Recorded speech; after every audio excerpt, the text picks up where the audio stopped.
So that would be the 2 week part where we could talk about that. I think my overall vision, I think I really believe that the citizens need more opportunities for input, and then once the elected officials listen, they actually need to work on those issues. So I think that's probably my biggest point. I don't want to get into any individual issues, but I'll answer your questions. If you have something specifically you really like my viewpoint on, I'd be more than happy to. Where were you mayor?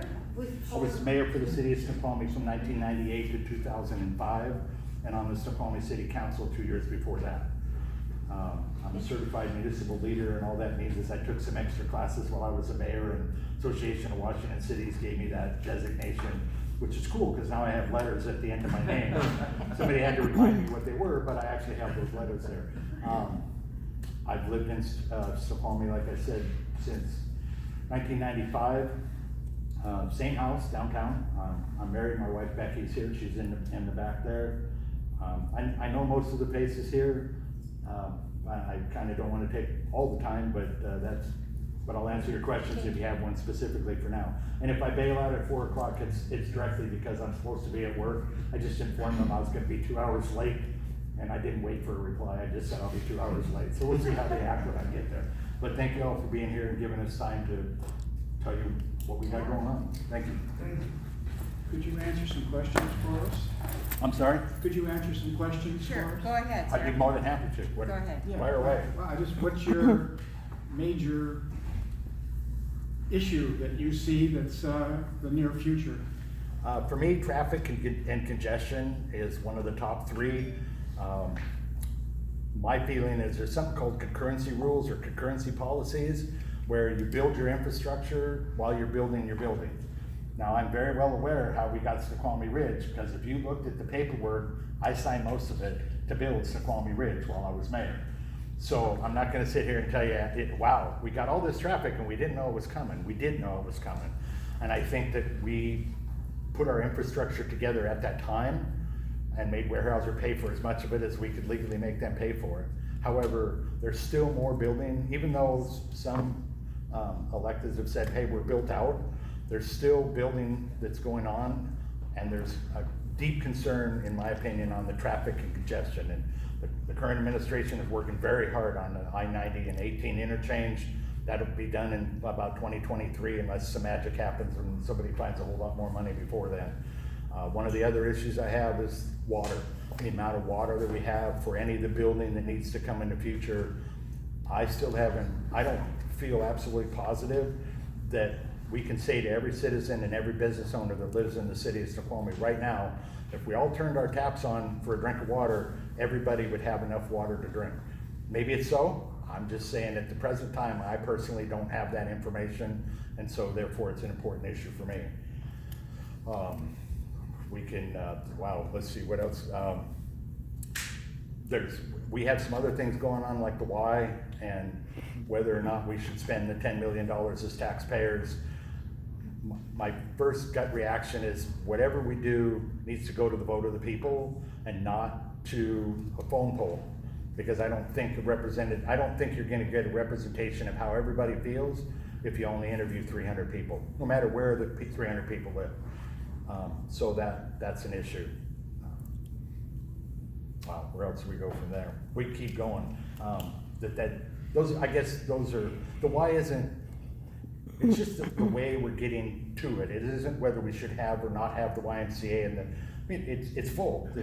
We need bigger place to go, and I understand all that. It's just the mechanism that we're going to use to ask the people, do you want to spend the money to go there? People say yes. People say yes. Are you talking about the hockey?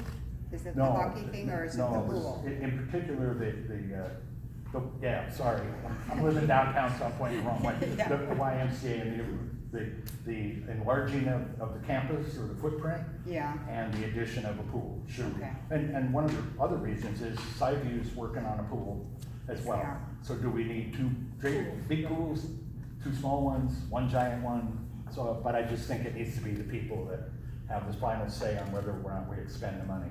Okay, thank you. Yes, ma'am.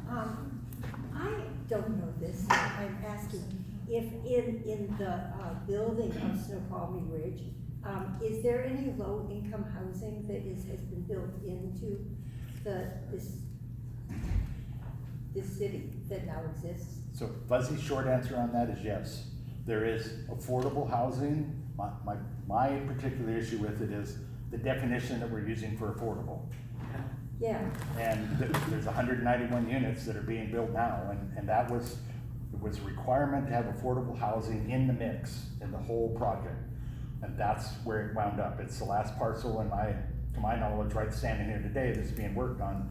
And I believe it's 191 units that are being put in there, and they're all supposed to be affordable housing, one bedroom to 5 bedroom places. I'm concerned that even though there's quote affordable housing, it's not gonna be affordable to very many. I think we have senior on fixed incomes, we have single moms, we have, in one case, 2 years ago during the mayor's election, a lady came up to me and said, I'm a school teacher here in the valley, my husband's a school teacher here in the valley, and we live in Renton because on both of our salaries, we can't afford to live here. That to me is huge. If you're gonna live here, if you're gonna work here, you ought to at least have the opportunity to live here. And it's a struggle. It's not just Snoqualmie that's having these issues, it's all over the place. no, it's all over. So is this the only affordable housing that has been built into the whole, the city or is there already existing and? There are other spaces. The one in particular that I can think of right off the top of my head is Habitat for Humanity, where Habitat owns the land and the people buy the houses that sit on the land. So when they sell it, the land stays with Habitat and the housing unit or the dwelling unit is for sale. There may be more. There's also at least 2 other council members here that may have more up-to-date information than I have. Maybe a fair question for them as well, but. Does anyone in here know what they consider affordable? Yeah, that's. What price range you do? So, Sean Sunwall, Snoqualmie City Council. Say your name again. Sean Sunwall, Snoqualmie City Council. Thank you. Yes. So, and Jim, you're welcome to jump in on this, but affordable housing is a definition. Right, Okay, so it's not an opinion. right. You can have an opinion about whether something's affordable, but in the context of how something is built, it's a definition. I believe it's 60% of King County, and there's an 80% of King County of median household income, right? Oh, okay. So, is 60% affordable? I don't. To some, it's not going to be, right? But that is the definition when you seek federal and state grants. There are definitions around what something makes it affordable, so it's not an opinion, right? And so, what is going on up there, 191 units, is deemed affordable housing, right? And it will be more affordable to some than anything currently that exists, right? Now, one of the things, and I don't know who to fault, it doesn't actually really matter whether it's Mayor Larson's administration or Fuzzy's, is there was originally way back in the Heights, there were some homes that were deemed affordable. Problem is the covenants on those, well, they weren't. Right. So people flipped them, right? And so once they're gone forever. And so one of the things that we're looking at with the homes that will be built eventually in behind Salish, and anything that would happen on Snoqualmie Hills West and the other annexable portions of the city is building covenants into that are 50, 100 years, so that you can't have real estate people come in and flip them, and now they're not affordable anymore. So lesson learned over there. It doesn't really matter who's at fault. We're going to fix it next time. Sure, Joe? This is a question to both of you then, and maybe anyone else. Have you looked into the ARCH program? In the Issaquah Highlands, they have something called the ARCH program, and that's how I was able to get into affording a home myself. And it is there's an income cap for how much money you can make in order to actually buy the home, and the county sets the cost of the home when it goes to market, not the people selling it. And that's permanent. It never goes out of the ARCH program when you sell the house. It was awesome. Sure, Joe. I realize this is not the best program to be in this week. I'm Jim Mayhew, running for Snoqualmie City Council. In fact, Fuzzy and I are running against each other. We don't hate each other. Frenemies here. Would you say your name again? Jim Yes, Mayhew. okay. Yeah. So I know that's probably a shocker in politics that people can run against each other and not hate each other, but the two of us are committed to that. So anyway, the thing to understand is, so let me come back to the ARCH program in a minute. The thing to understand is what has the city done around affordable housing, and then what's actually going on. So, as Sean pointed out, there was originally some affordable housing units built for sale in Snoqualmie. So, right, so some are built for sale, some are built for rent, okay? The ones that were built for sale either had very short or non-existent covenants regarding resale. So just to make clear what Sean said, so what happened with those units, they're, to my knowledge, all gone now, is the first buyers came in, got an affordable home, and then sold them at market rate, and that's the end of that market rate housing. So it benefited the first family that came in, that was it. So the obvious lesson to learn there is we need much longer covenants, and we need covenants that go with the property that don't disappear or just aren't there after the initial sale. The other thing to understand is these 191 units that are going in, fantastic. It was required by the city. It's part of the deal that, with the developer. The deal that we had, the city, was 80% of AMI. So area median income is kind of how this is measured. And so there are sort of a lot of different ways to talk about AMI. People talk about 80% of AMI, 60% of AMI, then there's some people talk about 50%, and then people talk about 30% of AMI. And the problem is trying to mix that in with when we talk about affordable housing or low income housing. There's these terms kind of people get confused amongst them. So the point I think maybe that Fuzzy made about affordability, the requirement from the city was 80% AMI. So you'll be shocked to realize how big a number that is in income. 108,000. Well, it depends on the number of people in your family. So actually, Yeah. so family one is Family family of four. 108? So 80% of that is 80,000. Is that low income? So we're talking about, now that's what the city required, and I believe that it was a 10-year covenant on the property, so not that long. That is not what's getting built, because in order to build that, the developer went and got some financing, and they got federal financing, they got some loans, which came with a 60% AMI requirement and a 25-year covenant. So what we're gonna get is a lot better than what we as the city actually required. And that's just because they needed that to make the financing work. So that's fantastic. 60% of AMI, I'll tell you, we have about 2,000 jobs in the city of Snoqualmie. This is, you can get this off the Census Bureau. So roughly 2,000 jobs are located in the city of Snoqualmie. Think about what are some of those jobs. Some are fantastic jobs, or what many would think are fantastic jobs. Fire department, school district, some of those, right? Police. Some of those are retail jobs that maybe are earning $15 to $20 an hour. I'll tell you, you cannot afford 60% of AMI on that kind of salary. So what I like to think, the way I kind of think about this in Snoqualmie is, how do we provide housing for the people that work here? And then one other thing, 10 years ago, this city had one of the youngest populations in the state.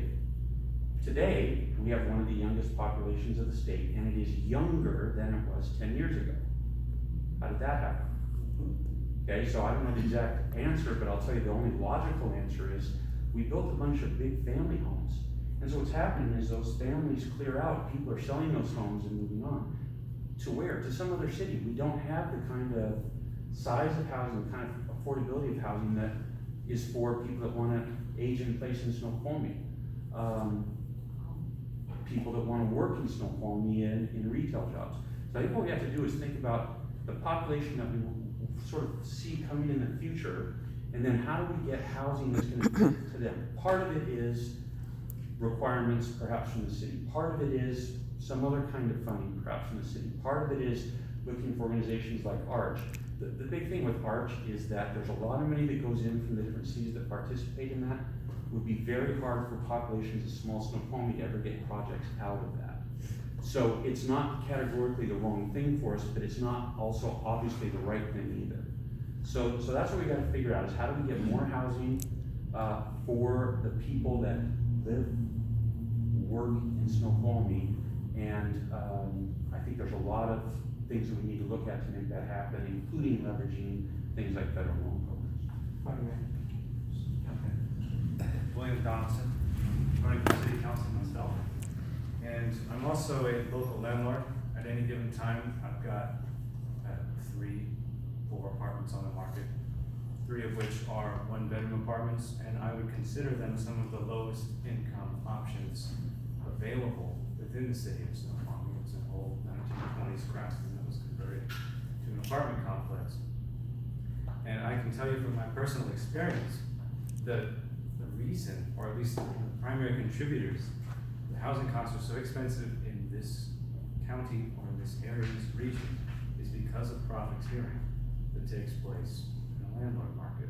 So we can zone more residential homes in Snoqualmie. We can even regulate them so that there are lower income requirements mandated by the powers that be. But until we address the issue of greed in our housing system, this problem is going to persist. And I think there's another issue that a lot of us here are thinking about, and perhaps the ones that have spoken so far have not addressed, and that is that living costs go beyond just your rent check you send out every day, your mortgage payment. There are utility rates to consider as well. And I've spoken in the limited amount of doorbelling I've done in this city to a number of actually a handful of single moms that have above average income from their jobs, but still simply cannot afford to live here. And if they undergo any sort of living cost expense increase, they're gonna have to move away. And I think that's devastating to our communities. You should be able to raise a family in this country as a single mother with an above average paying job and not have to worry about losing your home in a community like this. So I think a big part of this is incumbent upon the municipal government to lower the other costs associated with living outside of just rental fees to the extent that we can. Our property taxes are sky high, our utility rates are sky high, and my opponent has said that our neighboring cities have even higher water expenses, but I don't see that as a viable excuse for why ours are so high, and I don't find it to be a viable explanation for those of us that are concerned about our water costs. I met a single dad who's just living in a single family home with his daughter. He said that he was paying over $150 a month in water fees, and their usage is very low, just 2 people, one of them very small. So there's a major increase in our utility costs just based on being connected to the municipal water supply. And I think we need to rethink how we're billing our water here. And I also think that PSC has been running amok on people within this county, providing substandard services at increased costs, and there's another layer of profiteering taking place with our electricity services. Yes, ma'am. I would like to know if, when we have in our city administrators or directors making more money than they should be paid for, and what's gonna happen if there's no cap on that, anybody who takes those positions are gonna keep expecting more and more and more. And the more those directors are making, it's gonna, I think, increase. Well, Somebody's gotta pay for it, and the directors, and it's just, well, it's out of hand, totally out of hand. I think we have some very qualified and impressive individuals serving at City Hall right now in the director's positions. And I think they should be compensated adequately for their experience and the time that they put into their jobs. But Code cities, make no mistake, are corporations. They're publicly owned, but they function very much like corporations do in the private sector. And if left unchecked, cities will consume everything in their path. It doesn't have to be that way. We have a culture of inflation in this country where every year we expect the US dollar to be worth less and less. And so in response, we must inflate everyone's salary to compensate for their living cost expense increases. So there's a big problem that we can't, unfortunately, I don't think, reasonably address as a municipal government. But we can ensure, like, this lady has brought to our attention, maybe we need to look at the rates that we're paying out at City Hall and see if they are excessive. I doubt many of them would be willing to take a pay cut, but perhaps we can slow down the rate of inflation in those salaries and, make sure that they truly are representative of our property taxes that we pay here. Okay, I'm gonna have to cut off the questions now. Bill, since you're already up, I'm gonna call on you next to, tell us a little bit about yourself, your vision, why you're running, okay? Thank you. Well, I do go by Will or William, Okay. but if you wanna call me Bill, I'm not offended by that by any means. So, I decided to run for Snoqualmie City Council because in the past couple of years, I've become more politically active here, and that comes from a genuine interest in government on my part. I spent a lot of time as a young man in my early 20s trying to figure out, and I'm sure I'm not unique in this regard, trying to figure out what it is I want to do with my time, how I want to apply my talents to society. And I'm sure most of you won't believe me if I just tell you, but I genuinely do really want to help. I want to improve the situation. I'm a proud American. I love this area. I've lived in King County my entire life, and I do not want to see economic decadence here. I do not want to see any hatred spreading in this community, or in this region, or anywhere in the world. So I want to do my part to make sure that doesn't happen. Now, with our existing government, I do feel as though the representation that currently exists is not true to our community. There are a handful of city council members, I believe 3 or 4, that come from the same precinct in this city. Snoqualmie is not large enough to divide itself, to my knowledge, it's not large enough to divide into districts, which, as you know, most cities in this county, there would be 1 city council member representing a district, like in the case of Seattle. Right now, we would have 3 or 4 members representing the same district in Snoqualmie if those same rules were to apply to this municipality. So that's concerning to me. I also would be the only person on the city council, if elected, representing the largest generation in American history, which I think is very important because there are environmental concerns that we all face now, but my generation is going to have to live with those consequences. And I can tell you, full transparency, I'm 28 years old, I'm looking to settle down and start a family, but I have reservations every day about whether or not it's